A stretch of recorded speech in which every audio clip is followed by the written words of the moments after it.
तो चलिए आते हैं सिंपल सा, इसमें चेन रूल लगाते हैं। Exercise 5.2 question number 7। कुछ नहीं करना है। मैं अब अगर आपको नहीं समझ में आ रहा है तो मैं फिर से एक्सप्लेन करूँगी। अगर आपको पहला क्वेश्चन नहीं समझ में आ रहा है तो जो मैंने बताया प्रोडक्ट रूल का, तो वो मैं फिर से एक्सप्लेन करने की ज़रूर कोशिश करूँगी।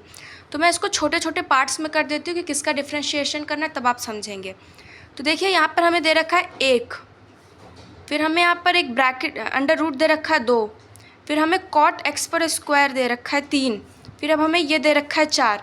तो अब हमें 4 बार डिफ्रेंशिएशन करना है। आप समझ गए ना? तो मैं यहाँ पर लिख के बताती हूँ।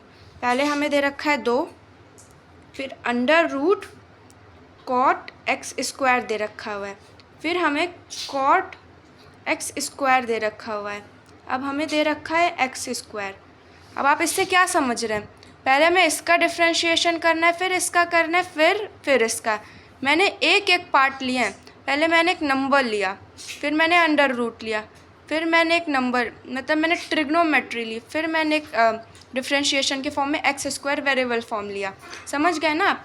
अब इसको थोड़ा सा लॉजिक लगा के समझिए। मैंने इसको प्रॉपर कट कर दिया जैसे कि आप समझ सके नॉर्मली फॉर्म में। ठीक है, तो पहला स्टेप हम लिखते हैं dy by d x of 2 as it is हो जाएगा।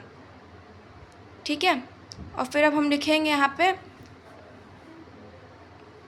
अब 2 एज इट इज़ लिख दिया। अब हम लोग डिफ्रेंशिएशन फिर अब हम करेंगे, फिर dy by d x of, हमने 2 लिख दिया, 2 का 2 एज इट इज़ हो गया है। हाँ, अब हम डिफ्रेंशिएशन करेंगे अंडर रूट का। अंडर रूट का क्या होता है डिफ्रेंशिएशन? 1/2 under root. ठीक है, तो 1/2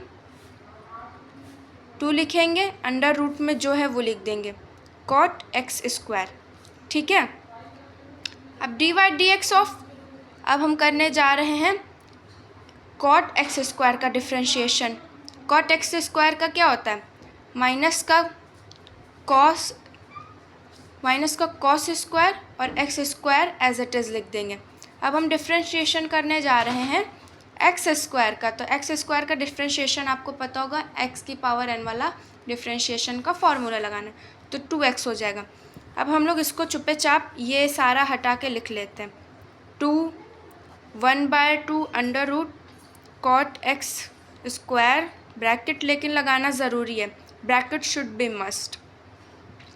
अब लिखेंगे माइनस का कॉस स्क्वायर एक्स, मतलब एक्स नहीं, एक्स की जगह पे तो ये है ना, ये हो जाएगा, और फिर 2x। अब यहाँ देख रहे हैं कुछ कैंसिल आउट हो रहा है। हाँ जी, हो रहा है, 2 से 2 कैंसिल आउट हो गया। तो नॉर्मल अब इसको फॉर्म में लिख देते हैं, तो माइनस आगे आ जाएगा।